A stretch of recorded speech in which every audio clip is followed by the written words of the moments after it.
एखाद्या जिल्ह्याचं खरं यश कशात असतं तर तिथल्या मुलांच्या शिक्षण व्यवस्थेत. कारण सर्वांगीण शिक्षण म्हणजे उज्ज्वल भविष्याची हमी. आणि हेच भविष्य घडवताना कोल्हापूर जिल्ह्यानं पुन्हा एकदा संपूर्ण देशाचं लक्ष वेधून घेतलंय.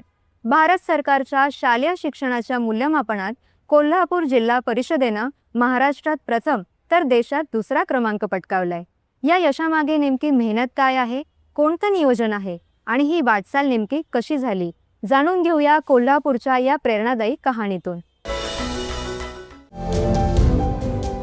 भारत सरकारकडनं शालेय शिक्षणाच्या गुणवत्तेचं मूल्यमापन करण्यासाठी PGI निर्देशांक तयार केला जातो.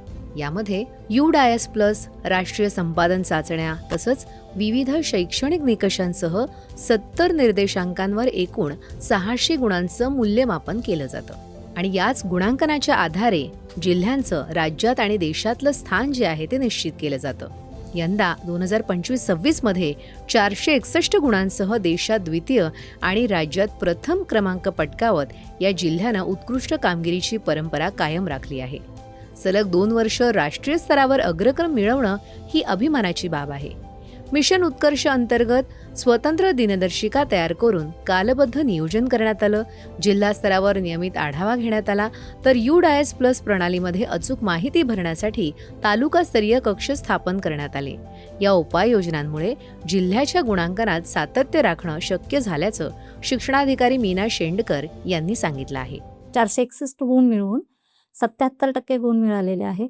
आपलं टार्गेट आहे हे मिशन उत्कर्षमध्ये 90%च्या पुढे जाण्याचं टार्गेट आहे. त्यामुळे 477% गुण जे मिळालेले आहेत त्याच्याही पुढे जाण्यासाठी अजून काय करायला हवे याच्यासाठीचं प्लॅनिंग आमचं सुरू आहे. याच्या पुढे जाण्यासाठीचा प्रयत्न आम्ही करत आहोत.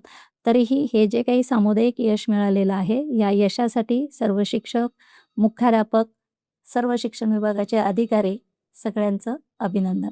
भारत सरकारचा हा शाळा मूल्यमापनाचा जो उपक्रम आहे हा अत्यंत स्तुत्य आणि अनुकरणीय असा आहे आणि शाळेला तो मार्गदर्शक आहे. या शाळा अत्यंत चांगल्या आणि उत्कृष्ट बनवण्याचा प्रयत्न केलेला आहे. अंगणवाडीपासूनच विद्यार्थ्यांचा शैक्षणिक पाया अधिक भक्कम करण्याचा आपला निर्धार आहे. मिशन उत्कर्ष हे केवळ अभियान नसून गुणवत्तापूर्ण शिक्षणाचा सातत्यपूर्ण प्रवास आहे. जिल्ह्याचा शैक्षणिक दर्जा आणखी उंचावण्यासाठी आपण प्रयत्न करू, असं मुख्य कार्यकारी अधिकारी डॉक्टर जॅस्मिन यांनी सांगितलं आहे. कोल्हापूरसाठी ही एक मोठी शिक्षण क्षेत्रामध्ये उपलब्धी आहे की सलग 2 वर्ष आपण राष्ट्रीय पातळीवर आम्हाला क्रमांक मिळते आहे.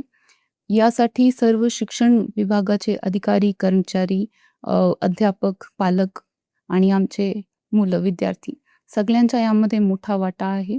आणि यापुढेही लर्निंग आउटकम्सवर अधिक फोकस करून तसेच इन्फ्रास्ट्रक्चरमध्ये आम्हाला शाळांमध्ये जे गरजा आहे त्यावर काम करून याचे पुढेही अजून चांगली कामगिरी करून कोल्हापूर जिल्हा परिषद शाळेनं अत्यंत मेहनतीनं सातत्यपूर्ण प्रयत्नांनी मिळवलेलं हे यश इतर शाळांसाठी सुद्धा अत्यंत मार्गदर्शक ठरेल हे नक्की. दूरदर्शन बातम्यांसाठी शशी गजवानी, कोल्हापूर.